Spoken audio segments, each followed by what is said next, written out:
to be free. The fight for truth to free. You don't know the meaning of existence is a mystery. Coming to promise that they don't know to be. Coming to promise that they know they must strong. But I know you must be enough. But I can't be tough for myself. Make everything with you. Only thing that you do is that you want to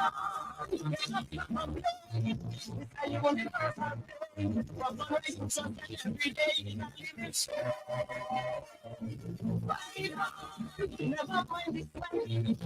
You got me sweat again. Every procedure surrender. I see that I can. I am the one for the one.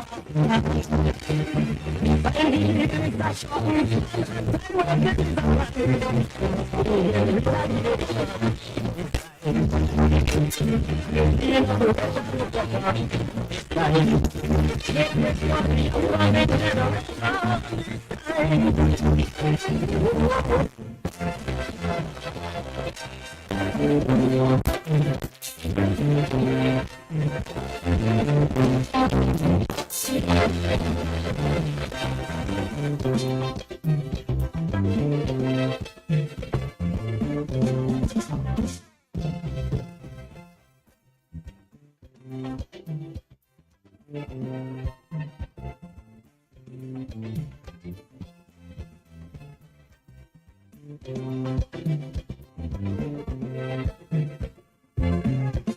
So the chairs are removed and they say that recession jamming.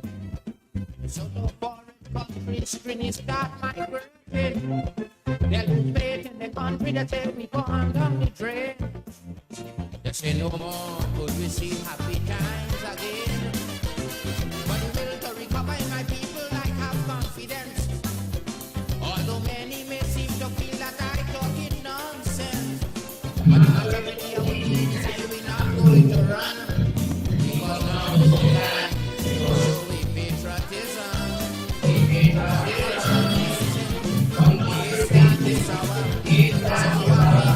So our people need more than ever. And they know I'm fighting for freedom. Even though your feelings are real and they don't know everything. I want the one and from me one.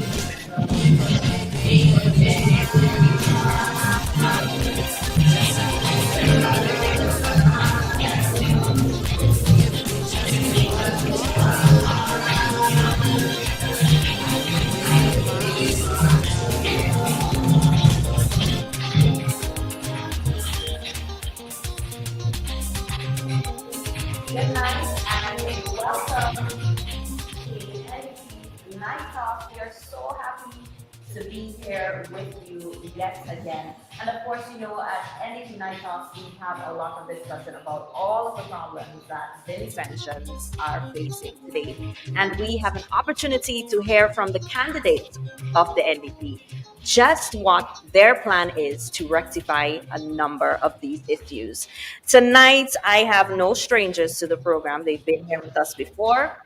First, let me introduce you to the MP for East Kingstown. That is Mr. Dwight Fitzgerald Bramble. And joining us as well, we have your candidate for East St. George, and that is none other than Miss Laverne Gibson-Velox. Good night and welcome to NDP Night Talks. Welcome back, I should say. Good night, and thank you very much for having us. Well, guess I have to speak for myself. Happy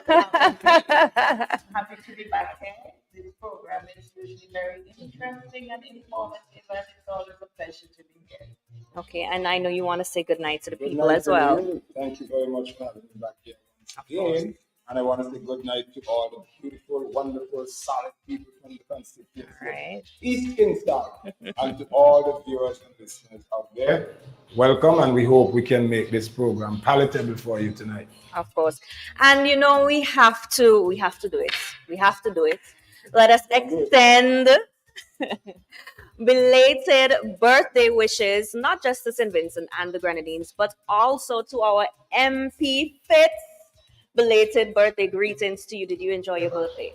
I did. I always do, actually. As you know, well, my birthday falls on the same day as Independence Day, Right. October 27th. So I am a true liberator, as we say. So no, this birthday was kind of quiet. I had a bunch of activities to attend throughout the constituency. Okay. So I enjoy that. I You're, always you, enjoy being you're with a the man of people. service. You give your whole birthday to the I telling you, constituency. boy, Gee. I had to get extra birthday, and I didn't get any cake from you. You had a holiday after Fitz. Don't remember? You didn't remember that? I did, but I was so busy, as I said, throughout the Both Yes, it country. was days? from the cake, the cake, the cake, the cake. What cake? You didn't get any birthday cake. You didn't ask. Well, I'm asking You have to now. request you early for next year. All All right.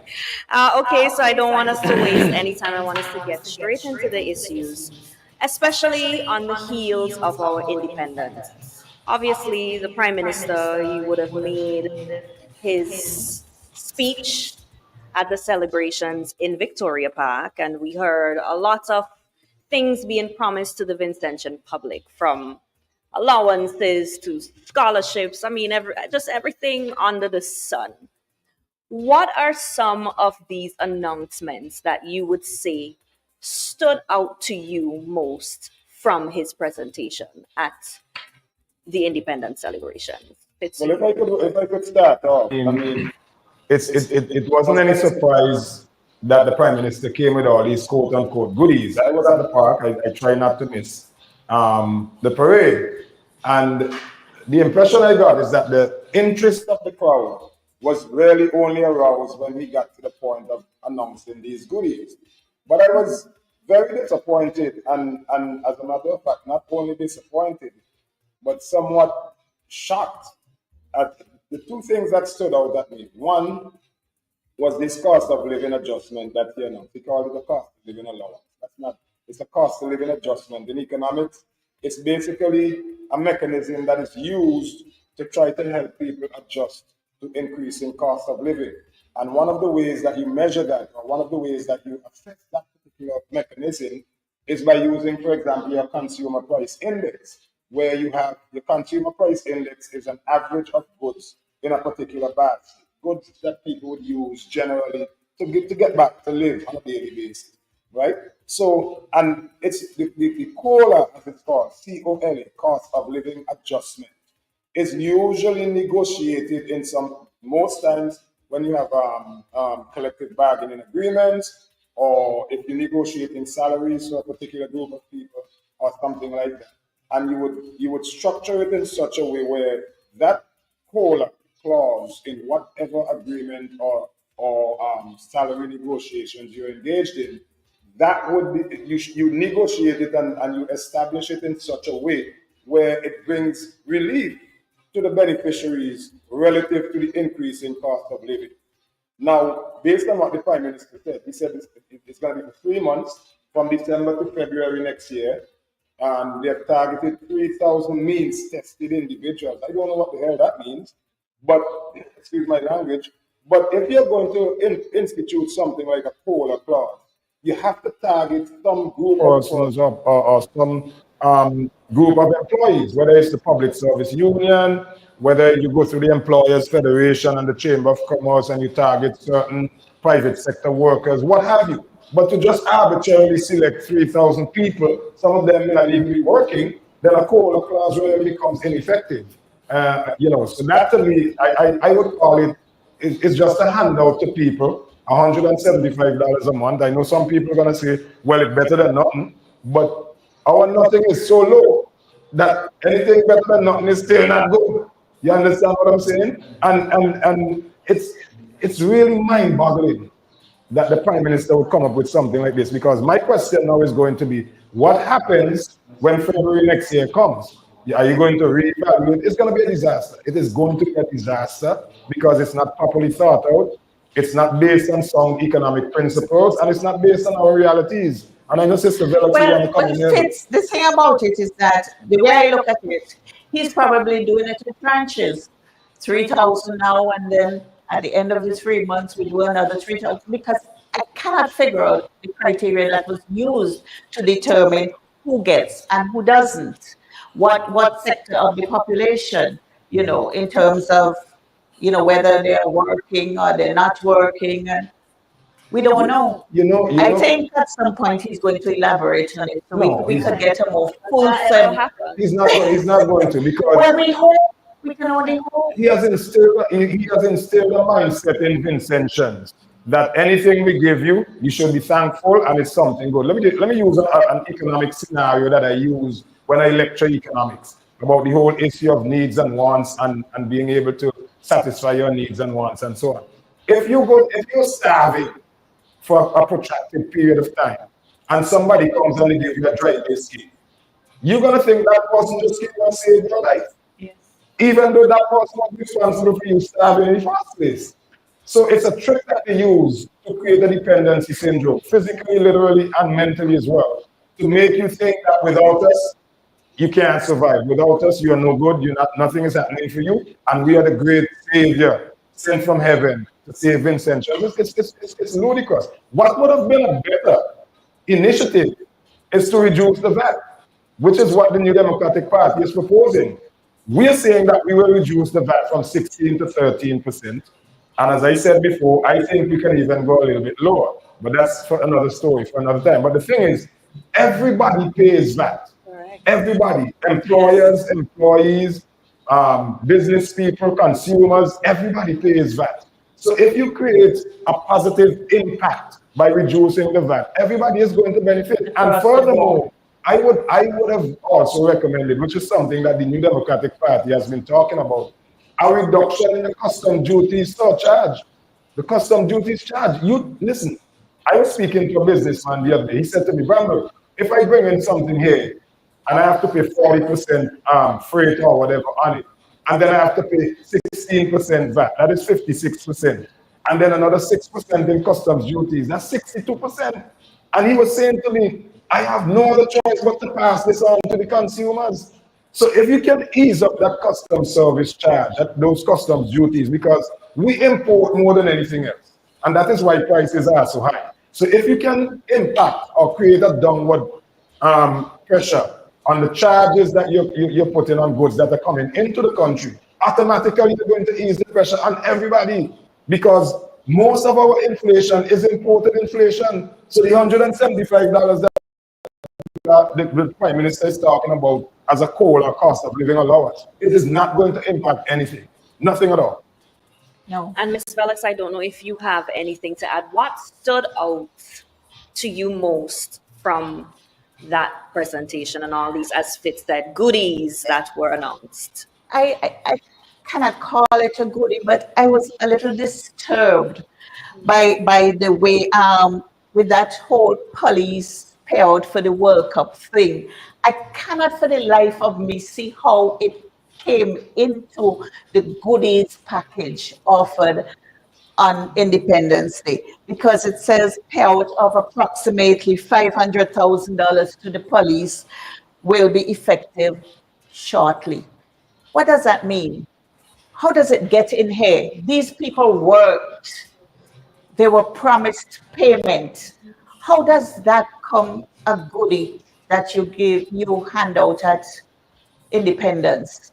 I don't get it. If I can jump in to Sister Laverne and then even listeners, viewers, this is another striking example of the Unity Labour Party administration under Prime Minister Rav Gonzalez reneging on their promises and their commitments to the people.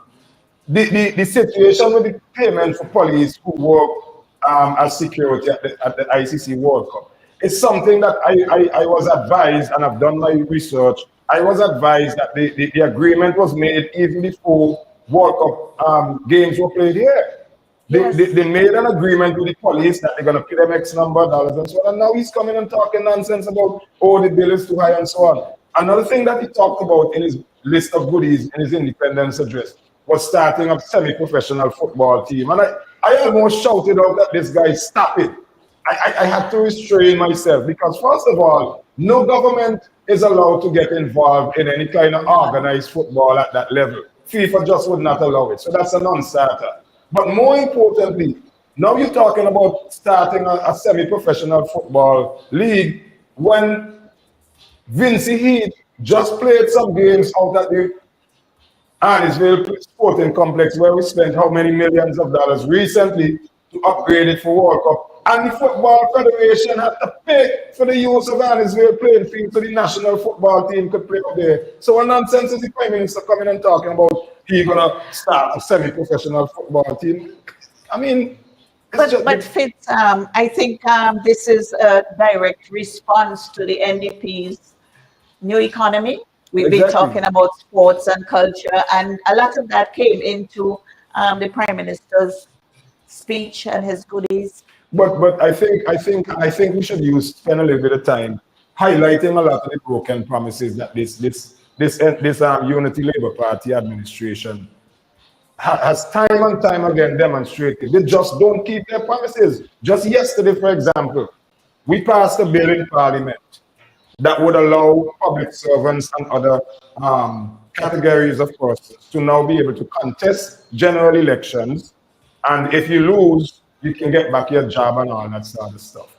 But this is something in 2005, the Prime Minister of this country, Dr. Ralph Gonsalves, negotiated with the teachers' union in their collective bargaining agreement a similar arrangement, stating that if you're a teacher, you could run for politics. If you don't win, you could come back and get back your job. And we all know the story about Elvis Daniel, Addison Bash, and Kenroy Johnson, 3 teachers who contested for the New Democratic Party. None of them won.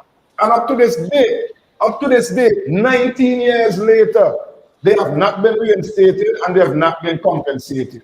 Now, all of a sudden, the Prime Minister got this epiphany that, it's going to be such a good thing to allow teachers and public servants to contest elections. We all know what his motive is. But the point of the matter, we call it the Grace Walters bill because we all know that Grace Walters is a public servant and she has been announced to be the candidate in North Windward to come up against Senator Chevron John. But look at the irony of this. Senator John also had to resign as a teacher to contest the 2020 elections, and she was not able to get back a job. Insane. It's insane. So this Prime Minister demonstrates time and time again that he cannot be trusted. His government cannot be trusted because even when you have laws, look, for example, judgment went against them with the vaccine mandate. Yes. Okay, fair enough. He can appeal it, but it just shows that this guy will stop at nothing to make sure that he continues to squeeze the people of this country. And in a little bit, Daniel and Laverne, we can get into some of the more recent broken promises. But we can also get into one of the older ones because remember, to get into office, the now Prime Minister, who was then contesting to get into government, he promised civil servants a 30% increase. He did. I don't think they've gotten 5% up to today. This is like almost a quarter of a century ago. Yeah. But how do we move forward with new promises when there's so many that we've been exposed to over the years that we're still waiting? All we get are promises compounded. And that's why we are in this situation that we're in right now, because the government on 24 years since this administration came, since this party, the ULP, came into government. Look at the statistics. The numbers don't lie. The statistics don't lie. Between 2001, when they came to office, and now, St. Vincent has experienced the highest rate of poverty, the highest rate of unemployment, the highest national debt, some of the highest prices and cost of living, lowest wages, the highest incidence of crime, the highest incidence of violence against women and girls, and the list goes on and on. You're not talking about food insecurity? Well, food insecurity, the highest food import bill that we've had. And it's no coincidence that all of these realities create what we can now consider as a nation in crisis. St. Vincent and the Grenadines is a nation in socio-economic crisis, is what I would call it. And one of the other things too that I do want us to make a note of was, I think there was also another promise of a solidarity fishing fleet. All of that. And where are we with that? No place. So they've not been doing anything. There are lots of things. Building up Budget schools as well. I Budget think. 2024 was dubbed the East St. George budget by the Minister of Finance, Okay. because so much was to happen in East St. George, including construction of a school, reconstruction of the Calico Clinic, infrastructure, roads and things like that. We have roads that have been under repair from since last election in East St. George. East St. George has the worst roads on mainland St. Vincent and the Grenadines. It's a crisis. The boardwalk at Villa Beach was supposed to be a priority because it was dangerous. And still nothing has been done to it. Beryl came and took the rest of it away. Nothing has been done since. I mean, they're just little things. I mean, they're not even big things. Little projects that can be embarked on just to make the constituency better, to make, for the enjoyment of the people, safer. Let me just quickly allow me to just touch on some of these broken promises, a list of broken or unfulfilled promises. And most of these were made as recently as last budget. Last budget. For example, the Thomas Sanders Secondary School, they said it was going to commence this year. This is the end of October. You see that almost every day, right? Exactly. But I'm planning to deal with that more in budget, because I was advised or informed that the abandoned building, which used to be Old Richmond Hill School, the Thomas Sanders School on Richmond Hill, by the Richmond Hill playing field, I understand that a government department is operating from within that structure right now. I haven't had a chance to go and check it out, but I am going to check it out. And I certainly hope that that is not the case. So that is one promise. That is in the budget, and we know it's not going to start because the fiscal year has almost ended. Yeah, the construction of the Kingston Anglican School was supposed to commence this year, not started. The construction of 2 brand new secondary schools was supposed to begin in 2024. The Sandy Secondary, funded by CDB, and the Brighton Secondary School in your constituency, Sister Laverne, not started, Danny. This is the end of October. You want me to continue? Because was there not also another promise to the people of the Grenadines when Hurricane Beryl hit, that they wanted to relocate the students and to fix the schools or something? So these were promised since Beryl, the 1st of July.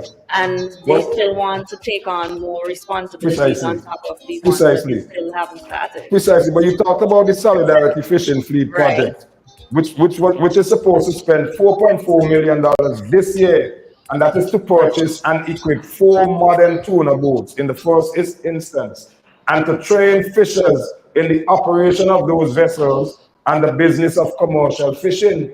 Not done. And the Minister of Agriculture and Fisheries not too long ago coming and talking about we're going to have to import fish because our fishermen are not catching enough fish because boats were destroyed by Beryl. And I mean, like, seriously? What would have been their narrative hadn't Beryl struck our country? I shudder to think what excuse could they have come up with, Because they haven't even kept promises that they made during the volcanic after the volcanic eruptions, to rebuild homes. There are a lot of people still without homes. Listen, here are some other unbroken promises. Around the same time when Sanders opened, they said that they will also be opening the Holiday Inn Express and Suites. Holiday Inn has not opened as yet, and it's going for a year now since Sanders has opened. Development of 16 acres of land along the coast of Brighton, again in your constituency, into a recreational park and bird watching retreat, not done. Construction of cultural education and production hubs in Bellevue, Pittibodel, and Chomoka. And I made a big argument about this when it was presented in the 2024 budget. And I said, why would you put 2 of these things, one in Chomoka and one in Pittibodel? Communities that are so close to each other. I'm not saying that they don't deserve one, but why put one in each community that's less than 3 miles apart or 4 miles apart? And you have a community like Sion Hill. Sion Hill is a cultural mecca, a sporting mecca. Why not put one of those hubs in Sion Hill? But anyway, the fact of the matter is that it's almost the end of fiscal year 2024, and these have not been started. Construction and expansion, constructing, expanding, and refurbishing healthcare facilities in Bayaboo, Calico, Central Kingston, and Diamonds. Not started. I remember Major been making a big fuss about getting a clinic in Sharps.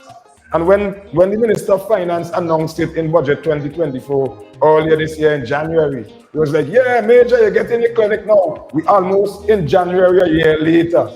And we ain't seen what they call it the other day with the acute hospital, breaking ground. We haven't seen any, you could break ground for a big multi-million-dollar hospital, but you can't break ground for a clinic in Sharps. That's been long overdue. Broken promises. But just last week, relative to the clinic in Calico, there was a video that was circulating with visible signs of termites in the clinic in Calico. And I go there pretty often. It is in dire need of repair. As a matter of fact, my thing has always been that they should actually do a polyclinic in Calico based on the number of people that it serves. You know, if this government really was interested in socio-economic development, even a fraction of these promises, if they had kept a fraction of these promises, you would have seen the takeoff in economic activity, construction, fishing, you name it, agriculture, tourism, and that is what is lacking here. We don't have a vibrant, growing economy. And everything is just spiraling out of control. So as a result of that, you have unprecedentedly high levels of poverty, unemployment, crime.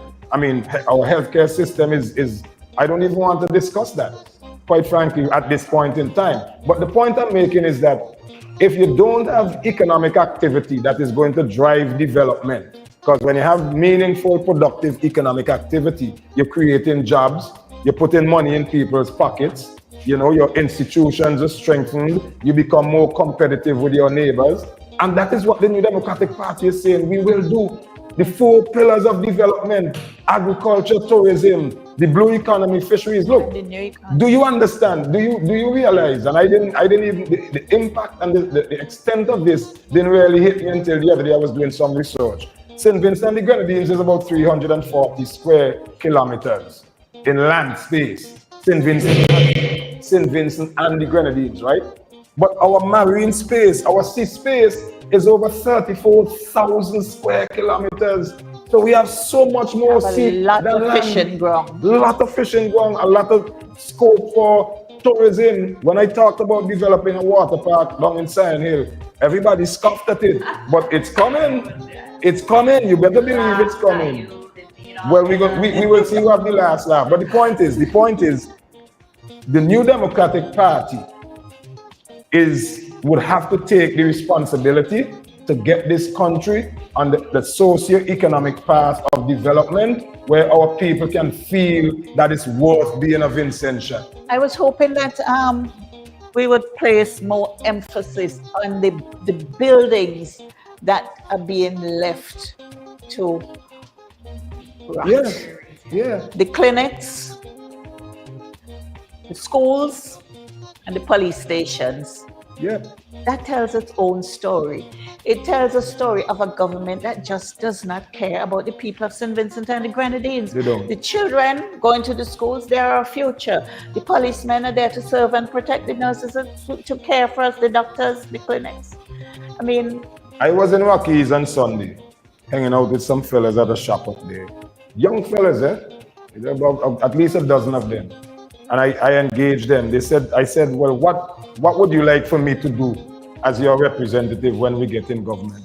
One fella said, Bramble, me want to come beg all for nothing. No. I just want some money to start my own business. And then immediately I talked to him about the development bank that the New Democratic Party would establish. Just yesterday, a guy from St. Lucia who came here with a master's football team.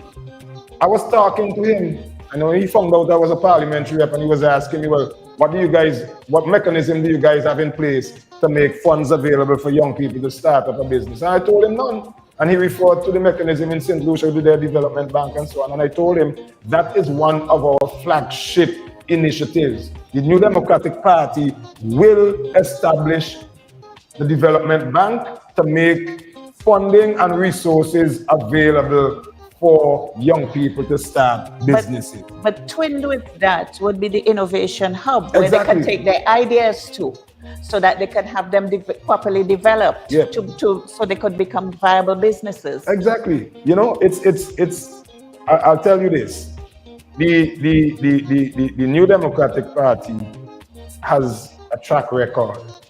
And in a little while, I'll remind persons and I will inform persons who don't know of some of the brilliant things that the New Democratic Party did when we were in government in between 1984 and 2000. And incidentally, maybe this could help us to segue into that.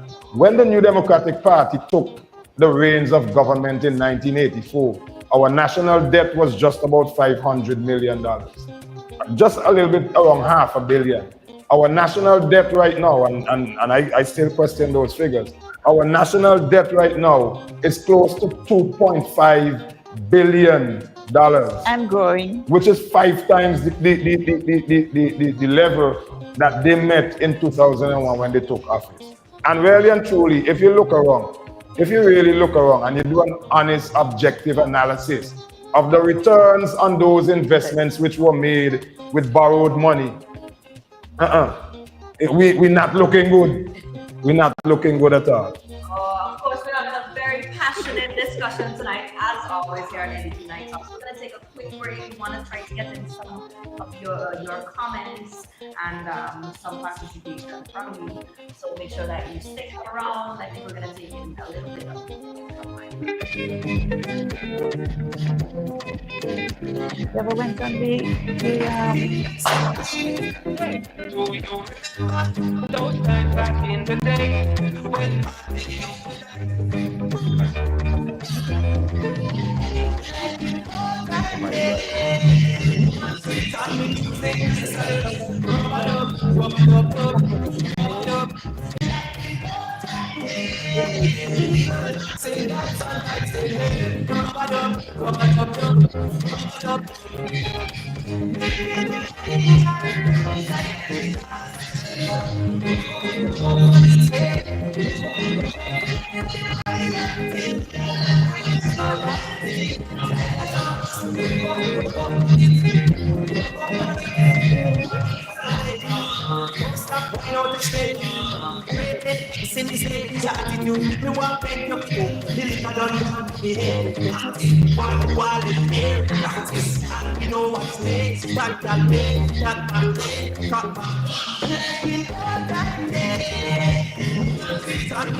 Enjoy having you guys with me tonight. We want to say good night to you as well as you in audience. Let me say good night to Tanya. Tanya always locked on. That she love NDP. Bye. Standing. We have Lionel joining us with Winston as usual. We have Mike joining us, Winston,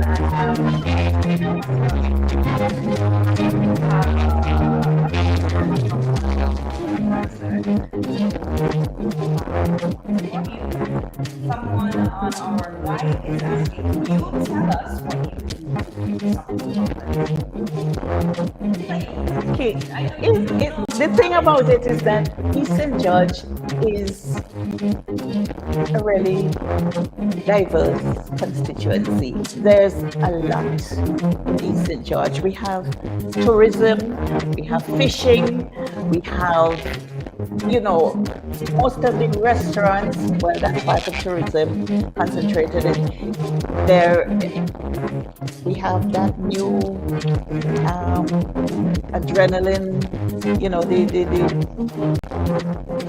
at Brighton that do those tours, and I just want to say that those people had a great idea there. It seems to be working and drawing a lot of attention. But East St. George has a lot going for it. And then we have our people who are ready to work, who want to be their own bosses because they understand that government cannot employ everybody. What we are going to do, the New Democratic Party, and I think all of us in all of our constituencies are going to do, when people have skill, we're going to try to enhance those skills so they can, be better at what they do and become more marketable. These are the things we're going to do. I want to introduce a lot of, reading. Especially in the primary schools, I find that a lot of children don't read anymore. So I would like to make it fun, not inside the classroom, but take them outside, sit under a tree, laugh and talk and tell stories and get them to read and become more interested in books. Because I donate a lot of books to the schools in East St. George, and I really do hope that the children have access to them so that they can be able to enhance their reading skills. Now, because if you notice, the common entrance results speak for themselves, where, the children are not doing very well in those subjects. Then, in terms of Calico itself as the town, it needs to start to operate as a town. I am very passionate about having a branch of the Bank of St. Vincent, now any other bank in East St. George, in Calico, because people need those services. A lot of businesses concentrated in that general area on the coastline, and they need banking services. We need to enhance that. We also need to try to, like I said earlier, get the clinic, make it a polyclinic. I see that they're fixing the one in Enhams now. I made enough fuss about that. I would love to see the boardwalk back up and running, because I noticed the boardwalk on the other side of the aquatic jetty, it's intact. So I don't understand why the other side was demolished like that so easily. Now, we also want to introduce some IT training for adults. Don't give all the plans, no. No, but all these children, there are all these children with these laptops, and a lot of the parents don't know. Yes. So the idea is to give the parents, some training so that they're able to follow what their children are doing, because sometimes they go into places that they shouldn't go, and so we're trying to encourage a lot of, self-help, entrepreneurship, a lot of the projects that, need to be done in communities. We need to start to get the communities back together. We're just a little too divided, and we need to get that back in place so that each one can teach one, and we can help each other to get things done. So it's not every time you're going to be waiting on somebody to do it. Meanwhile, it gets a little worse. Families, friends, everybody can come together and assist. East St. George needs to come back together. Our sporting facilities are a lot better. Brighton is lit and Calico is lit, and we're happy for that. And so we need some better organized events, especially when it comes to soccer. These 2-week tournaments just not cutting it. You wouldn't, the footballers are not getting enough out of it. So there's a lot to be done in East St. George. Can I jump in and say a little bit about what I'm going to do in East Kingston? No. I don't want to be left out. No. But I think it's important because, because invariably you would hear people saying, well, you're always talking about Ralph and them ain't doing what all they're doing. And we have given the broad outline, the broad framework within which we are going to operate as a New Democratic Party government to really bring about the kind of socio-economic development that is necessary, not just for us to get by. You know what I mean? Not just to get by, but to really excel, as we say. Yeah. You know. And in East Kingston, for example, one of the things, Sister Laverne, you touched on it sort of indirectly. I think we have to push to reinstate meaningful and effective local government. Yeah. You know, local and community development. Because for me, anybody who knows anything about St. Vincent and the Grenadines, and certainly about East Kingston, would know that Sion Hill in particular was the mecca of sports and culture in this country. And of community development, it's unquestionable. And that has waned a little bit. I think if we put the responsibility and provide the resources to the communities for them to undertake their developmental processes, that would be awesome. And from that, now you can get into more meaningful community development. But things like the water park down at the Sion Hill playing field, we talked about that. I'm not letting it go. We're talking about value-added agriculture. We will be re-establishing and improving and expanding the agro-lab, which operated in French's for years, where you developed, you added value to all kinds of agricultural produce, pepper sauce, jams and jellies, and these kinds of things. You know, we're talking about sporting facilities. An indoor sporting facility, definitely an international indoor sporting facility, is going to come to East Kingston. And I've already started discussing locations and model and so on with persons who know. You know, that is coming. The guys up in Rockies, Bramble, we need a hard code. We need to fix and develop the Rockies Community Center so that it can become more technologically savvy, and you can have things, you know, get young people exposed to AI and all these kinds of things, YouTubing and all of that sort of stuff, and making money actually from those types of activities. So you're providing training, technical developmental skills, and opportunities for them to get money into their pockets. There are many tourism sites in East Kingston that a lot of people don't know about. I'll tell you one. Right over in Cane Garden, did you know that there's an old fort in Cane Garden with cannons? It's hidden. And we are going to develop that and make it a tourist attraction where the community can earn money and generate money from tourism, and on and on and on.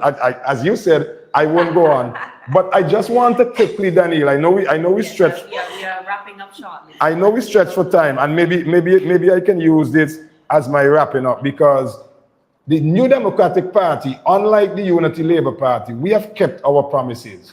And I just want to quickly remind persons, when the New Democratic Party was in government, here are some of the accomplishments that the New Democratic Party was able to accomplish. The formation of the National Development Foundation to assist local small businesses, the school food feeding program, the book loan scheme, the formation of the National Lottery, the formation of the NIS, the building of 38 hard courts in St. Vincent, the building of the A-level college, which is now referred to as the community college, the building of the vegetable market in town, the financial complex, C.W. Prescott School, the cruise ship berth, the Camden Park Port. All of those were built and operated by the New Democratic Party. And there's much more that I can talk about, but in the interest of time, I won't go on anymore. I'm sure I'll get another opportunity at some point to talk about them. The Georgetown Secondary School, it used to be the Bishop's College, Georgetown. I remember when I was working in the Ministry of Finance and Planning as a projects officer, I was monitoring the construction of that project, that Georgetown Secondary School. You know, the Sion Hill intersection where you're seeing there now, it was nothing like that, you know. And that is something that we will develop in East Kingston. We will make that Sion Hill intersection a vibrant commercial and economic hub. So the New Democratic Party has a track record, and we need to start to let people know what we did in the past. And I would say we will do even more now, because back then we didn't have the technology, we didn't have the resources, you know, we didn't have assistance, we didn't have as well-developed international environment now where your friends would be more helpful to you. And so all of those things, we did not have that back when the New Democratic Party was in government. So you could imagine what we will do now. So what you're saying, Fitz, is that to know where we're going, we have to know where we came from? Of course, of you course. must. You must. And I will allow you to make your closing points. I don't. I don't. I mean, Fitz has been doing the most here tonight. But But I just wanted to say that St. Vincent and the Grenadines is a country that is ripe for development. Not development of half of the people, development for the country as a whole. Everybody in St. Vincent needs to be a part of the country's development. We are very divided now. No, we always in election mode. Everything that is done, every goodie that was given away at independence, it was just about votes. I mean, I had to say at one point, I smell an election coming on, but I'm not sure about that. Hopefully it comes sooner than later, because the people in St. Vincent need to exhale. We need to be able to breathe and to be better. The NDP offers hope and prosperity and a bright future for everybody. And the young people have something to look forward to. So let's get this done. All right, so we want to say thank you so much for joining us tonight. We always love having you here, and we're looking forward to having you with us. I want to say thank you to everybody behind the scenes as well, working very hard to make this possible. Thank you. I'm looking forward to having you back with us. Have a good night. Night. Mouth to mouth.